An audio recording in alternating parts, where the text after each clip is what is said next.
This bulletin proudly brought to you in association with Alex Campbell's Menswear.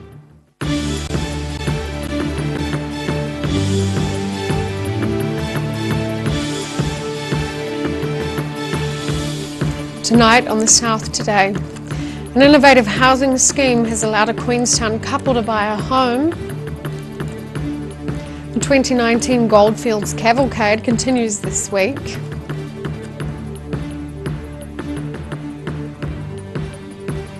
And the second annual Alps to Ocean event has seen more than 100 people begin a 300-kilometre race to Oamaru.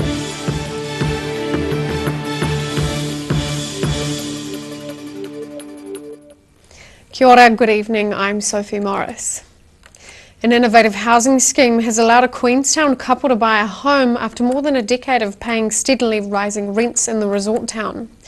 Banjo Balila and his family are set to move into their 3-bedroom, 2-storey house in Shotover Country next month. It's one of the first 6 homes developed by the Queenstown Lakes Community Housing Trust under its Secure Home scheme. This 2-storey house in Shotover Country set to become home for Banjo Balila, his wife Amy and his son Emmanuel. The biggest part of owning this home is to give us a security now on having our own home, unlike before we're renting. The scheme is the first of its kind in New Zealand. It allows qualifying households on the Trust's waiting list to buy the properties through a 100-year lease, while the Trust keeps ownership of the land in perpetuity. The Balilas are currently paying $460 a week for a 2-bedroom apartment, about the same amount they'll soon be paying for their weekly loan and ground rent payments. We have a big assurance that we no need to worry about that in the future we're gonna lose our lease or the rent will rise up, something like that. Yes. Yeah. The land was given to the Trust by Shotover Country's developers as part of the Queenstown Lakes District Council's special housing area process. Mayor Jim Bolt says initiatives like this are vital for the community. To have a community, we need to have people like school teachers and like truck drivers, like council workers, like policemen, like people who work in supermarkets, and we need to ensure that those people have a place to live. The Trust is hoping to gradually increase the number of sections flowing into the scheme each year. In Queenstown, The South Today.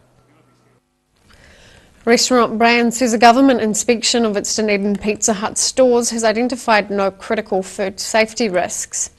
It comes after 3 Dunedin employees resigned in protest over the actions of the local franchise owner, who allegedly served expired food which had been thrown in a skip. They also allege the owner extended the expiry dates of chicken and seafood and refused to fix a broken mixer which leaked engine oil into dough. The franchise owner denies the claims. Restaurant Brand says the Ministry for Primary Industries has advised there are no critical food safety risks or concerns and no fraudulent use-by dates. The 2019 Goldfields Cavalcade continues this week with horses and wagons aiming to reach their final destination in Hawea by the weekend. There's also the push bike trail where the participants' steeds are of the cycle rather than equine variety. There's no horsing around on the pushbike trail in this year's cavalcade. Cyclists enjoying the central Otago landscape. The 37 riders are making their way to Hawea via a route of high country and farm 4-wheel drive tracks. With both pushbikes and e-bikes welcome, the focus is very much on the scenery and the camaraderie. Derek Parsons of Clark's Junction says the trail appears to be appealing to the older generation. So I thought I'd be the old fella and all the rest would be younger, but it's not like that at all. I don't feel out of place at all. They're all, in fact, possibly one of the youngest. This week's trip marks 60 years since he learned to ride a bike. Well, I did get a Rally 20, a red one, when I was 7 for my birthday. So I learnt to ride that and never stopped. And while he's cycled to coast a number of times, the cavalcade experience has been a good excuse to get the bike out again. Just meeting new people and compulsory cycling, because otherwise the bike just sits in the shed and you don't use it. Meanwhile, horse riders crossed the Clutha River at Clyde earlier this week, after having made their way down from Earnscleugh Station. The trails will begin to converge on Hawea tomorrow, where more than 600 riders are to be offered a warm welcome this weekend.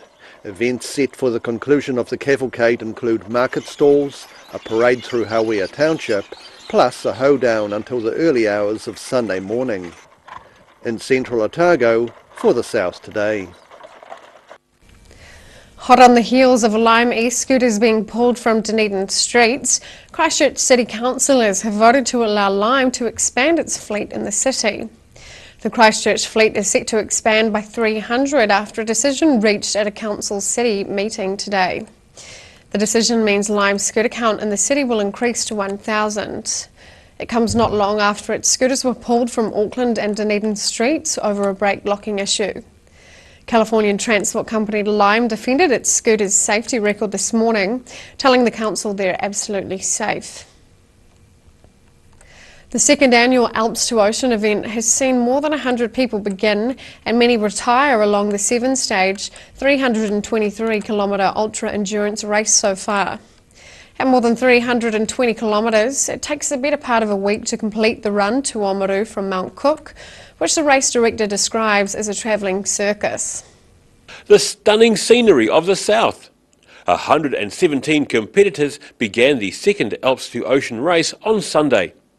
The ultra-distance 323-kilometre event takes a week to complete, with 9 entrants falling by the wayside so far and the potential of more by race end. The things that they think are right aren't going to be right, you know, so we may have a few more casualties down the road a little bit, but the guys that aren't pacing themselves at the start, they're going to feel it later on down the track too. Swandry says there's just as much action behind the scenes as it takes an army of volunteers to make the event work. Every day we break down a camp that's got 30 odd tents, it's got a cooking facilities, it's got toilets, and we cart that to the next campsite and we have to set it up. We've got course markers that go out every day before the race. We've got guys that go and check it prior to the guys that are running. You know, it just goes on. It's a circus, you know, that travels for 7 days with a whole lot of crazy people. The event has attracted competitors from around the globe. One athlete who's travelled a great distance is Canadian Maud Ruest, who says the race tests mental as well as physical endurance. I burst out crying. I always burst out crying when I cross the finish line. I burst out crying at checkpoint 3. It's the volunteers are there and they're cheering you, and because you have the bib they all know our name, so they're cheering for you. Ruest says after the tears and cheering, one of the best features of the Alps to Ocean event is the medical tent at the end of a long day running, which in some cases can be 20 plus hours on the lam. Oh my God, it's such a luxury. Every day when we come in, they needle us, they tape us, they massage, they do whatever we need, and it's such a luxury. They're treating us really well. The competitors who survive the ordeal are due to begin crossing the finish line in Oamaru this Saturday. In Otago, the South Today. Still to come on the South Today. Dunedin's new cycle lanes are set to be open tomorrow, and Professor Robert Patman talks to the ODT about New Zealand and China's trade and culture relationship in the latest edition of Global Insight.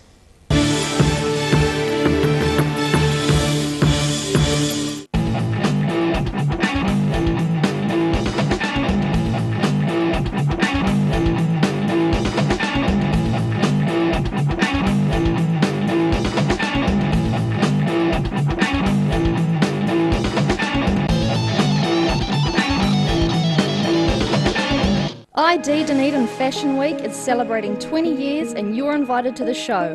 One amazing show, 2 nights, Friday 15 and Saturday 16 March at Dunedin's Regent Theatre. The show features ID International Emerging Designer Awards and a runway show from 16 of New Zealand's leading established designers. Tickets are available from Ticket Direct. Grab a group of friends and book today. For all the details, www.idfashion.co.nz. Step into Ross Cafe, located at Ross Home in North East Valley. We have a great range of hot and cold food, friendly service and a warm atmosphere that you are sure to enjoy. We look forward to serving you soon at Ross Cafe.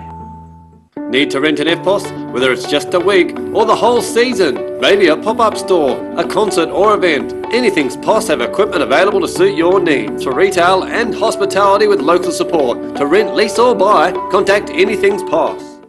When it's time to say goodbye to your pet, Heaven Sent Pet Cremations are here to help you through this difficult experience. Call Heaven Sent Pet Cremations today for their care and guidance. Phone 489 2274.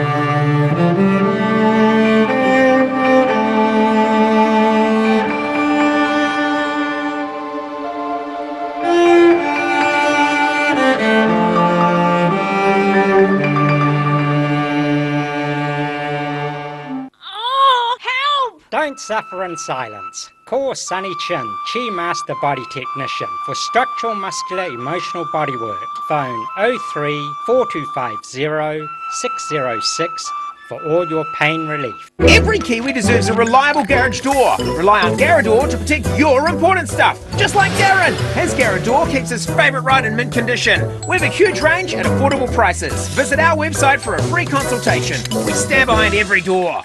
If you're at risk of developing melanoma skin cancer, you owe it to yourself to have a mole map. Mole map is coming to your area. Phone today to make an appointment. It could save your life.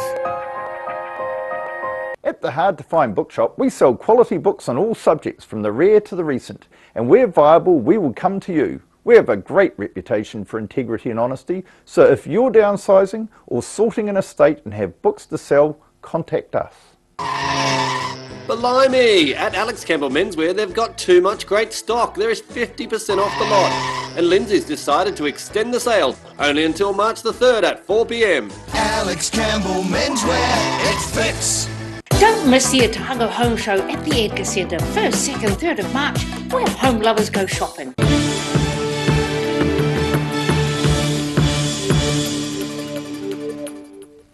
Welcome back.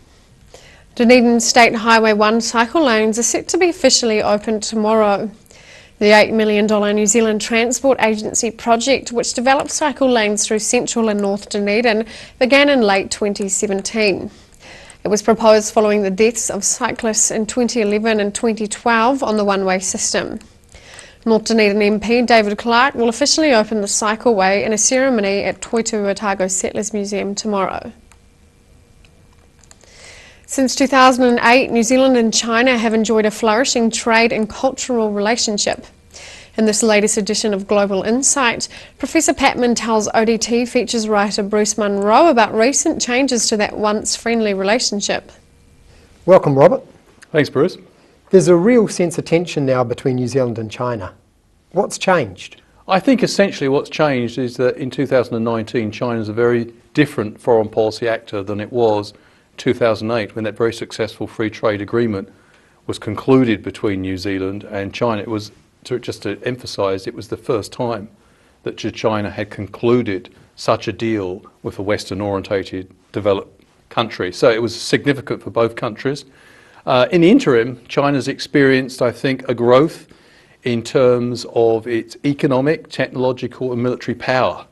So China, by 2019, sees its role globally, I think, slightly differently than it did in 2008. And that has consequences for smaller partners like New Zealand. And has the New Zealand government unnecessarily inflamed the situation?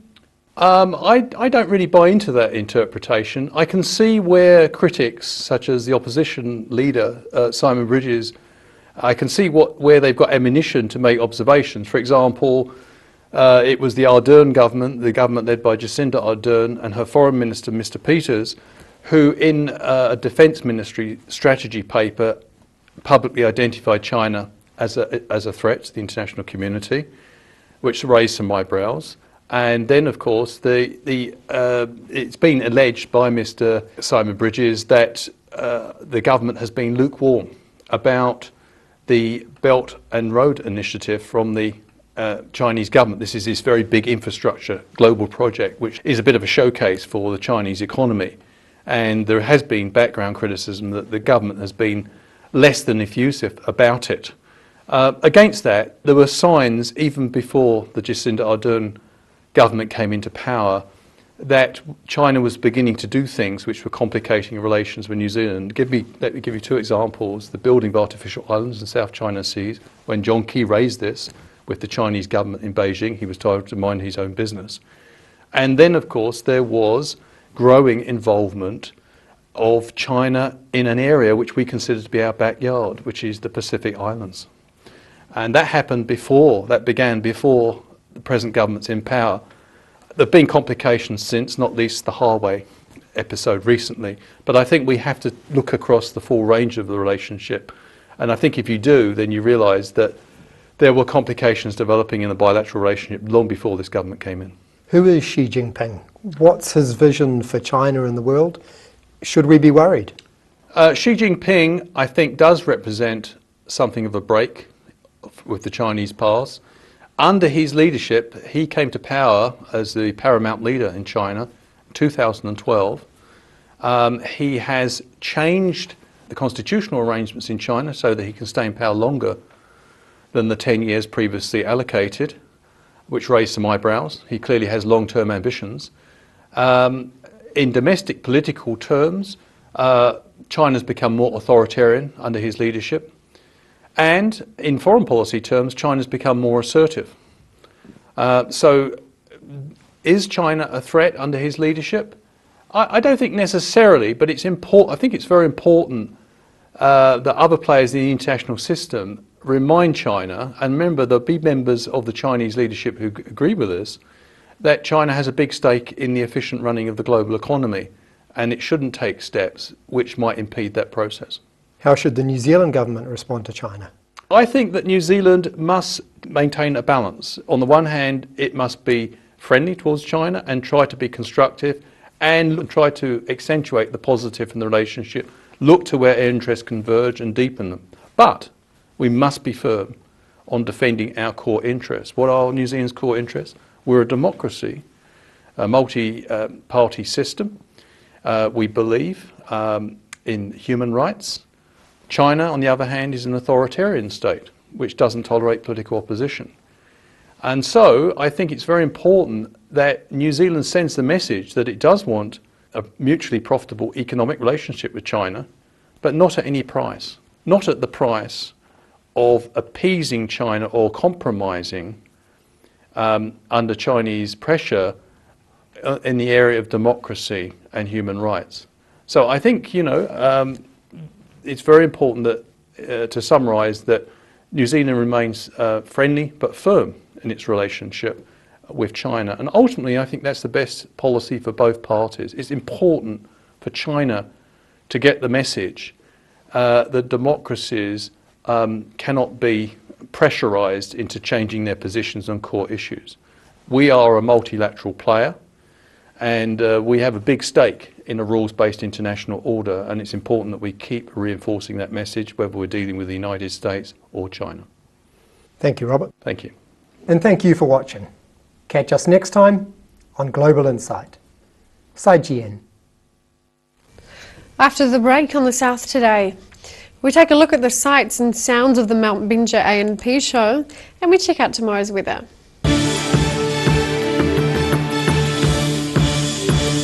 Don't miss the Otago Home Show at the Edgar Centre, 1st, 2nd, 3rd of March, where home lovers go shopping. Most of us have spots on our skin.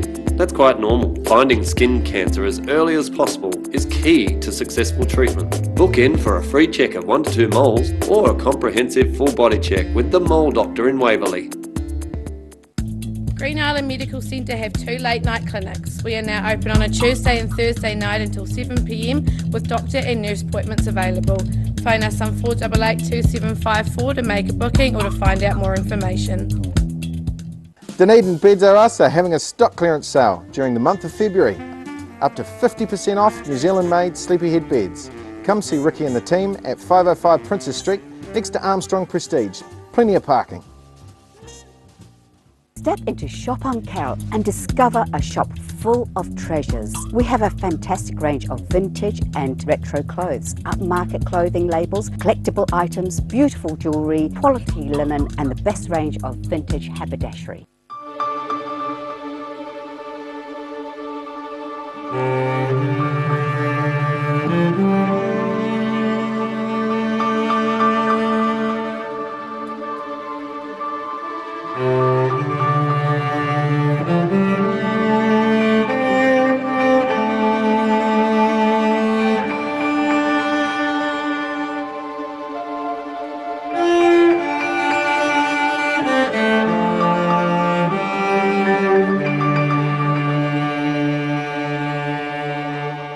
Need to rent an EFTPOS? Whether it's just a week or the whole season, maybe a pop-up store, a concert or event, Anything's POS have equipment available to suit your needs for retail and hospitality with local support. To rent, lease or buy, contact Anything's POS.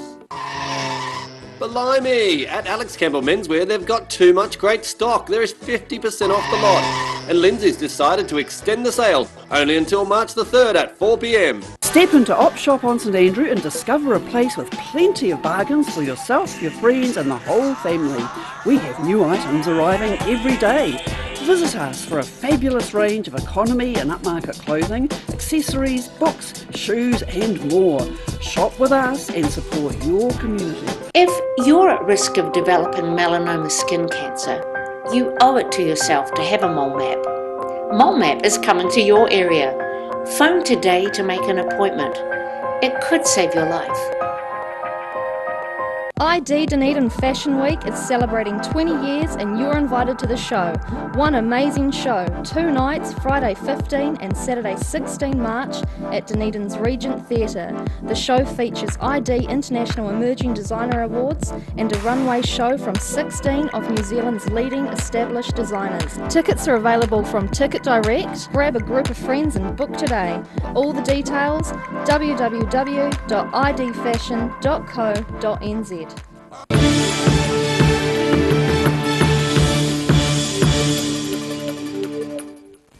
Welcome back.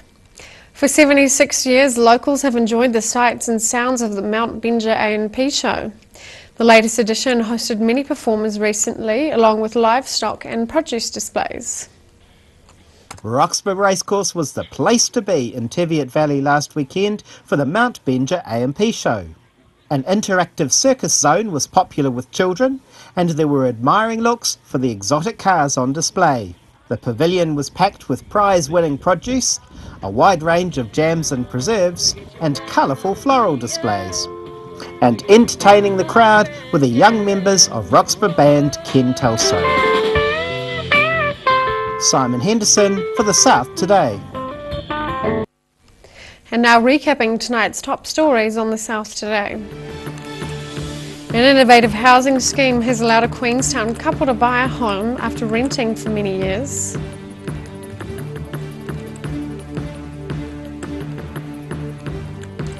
The 2019 Goldfields Cavalcade continues this week, with wagons and riders aiming to get to Hawea by the weekend. And the second annual Alps to Ocean event has seen more than 100 people begin a more than 300-kilometre race to Oamaru. And time now for a look at what's happening in tomorrow's ODT. Welcome, Hayden. Good evening, Sophie. Good How evening. are you? Good, thank you. Yourself? Let's start with a photo, shall we? I have a photo tonight, so let's start with it. Lovely photo. Some horses, which I don't know a lot about, to be honest, but the Cavalcade, a bit of an institution in Otago now. I don't know how long it's been going, an awfully long time. Our Stephen Jackery and Sally Ray are very well used to the Cavalcade. They go most years. Stunning photo from Stephen, and a couple of good yarns from Sally Ray tomorrow too. So certainly one to look out for. Very serious story about Invermay. I mean, Invermay and Ag Research, this has been an ongoing issue, obviously. Ag Research has plans to move most of its operations north to Christchurch. We're not very happy about that, understandably. We'd like such things to stay in Otago. And Dunedin MP David Clark is coming out very strongly with his thoughts on the matter too. So that's probably our lead story, one of our major stories certainly on page 1 tomorrow, which should be interesting. Lime scooters. Do we have to talk about Lime scooters again? I think we might have to. We do. There They're coming back. I'm afraid to tell viewers who might not be very excited about that the Lime scooters will be back, probably tomorrow, Friday. Auckland has sort of come to an agreement with Lime that it's prepared to accept them back on the streets. Lime is saying they've been fixed, they're safe, and Dunedin's sort of following the lead of Auckland. So watch out for the little green demons flitting around tomorrow. Finally, some sport. We better end with some sport. It's the New Zealand Open Golf, of course, up in Arrowtown at the Hills in Millbrook. Day one today will be in the books. I think the last golfers are probably just coming home about now. A couple of Kiwis contending. Hopefully Ryan Fox carries on his winning ways in the next couple of days. So we'll have the latest from Steve Hepburn on what's happening at the golf ahead of what should be a great weekend in Arrowtown. Great. Well, thank you, Hayden. All of that and more in tomorrow's ODT. And time now for a look at tomorrow's weather. Tonight's weather proudly brought to you by Bolmap. Beginning with tonight's southern view of street art in central Dunedin.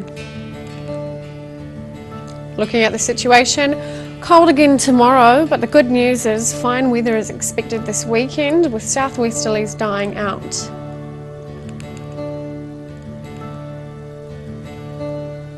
Starting off at the northwest of the South Island, Greymouth and Westport can expect a sunny day with 19-degree highs. Across to the northeast, Nelson and Blenheim are set for mostly clear skies and a high temperature of 21 degrees.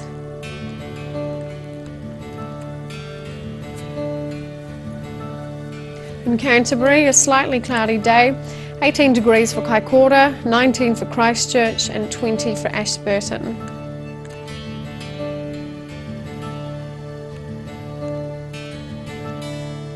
In the southern towns, fresh south-westerlies and some cloud, with the Catlins heading for 15, Balclutha, Lumsden and Gore all heading for 16-degree highs.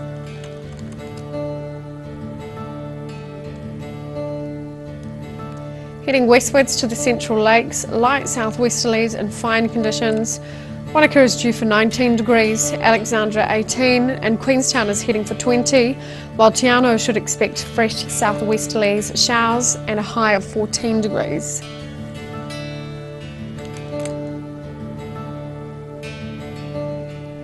To the northern towns, Timaru and Oamaru can expect moderate southwesterlies, a chance of cloud with 17 for Timaru and 16 for Oamaru.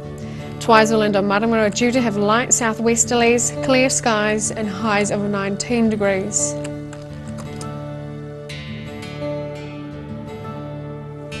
In Dunedin, mostly cloudy tonight and overnight low of 8. Milder temperatures tomorrow with sunny periods and high cloud, but southwesterlies freshening during the afternoon. A high of 16 degrees and an overnight low of 10. Sunny periods and some cloud on Saturday with moderate cool southwesterlies, looking at a high of 15 and a low of 7 degrees.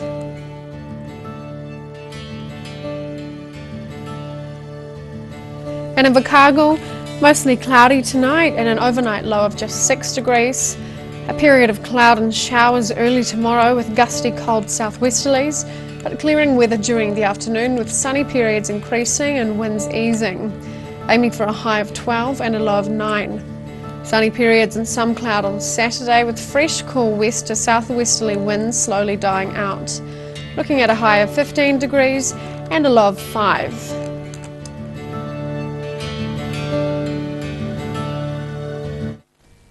That's all for our news this Thursday. For the latest news from the southern region, head online to odt.co.nz and follow Channel 39 on Facebook and YouTube.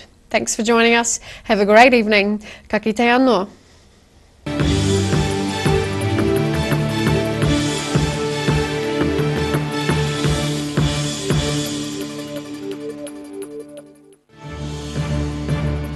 This bulletin proudly brought to you in association with Alex Campbell's Menswear. Supporting local content so you can see more of New Zealand on air.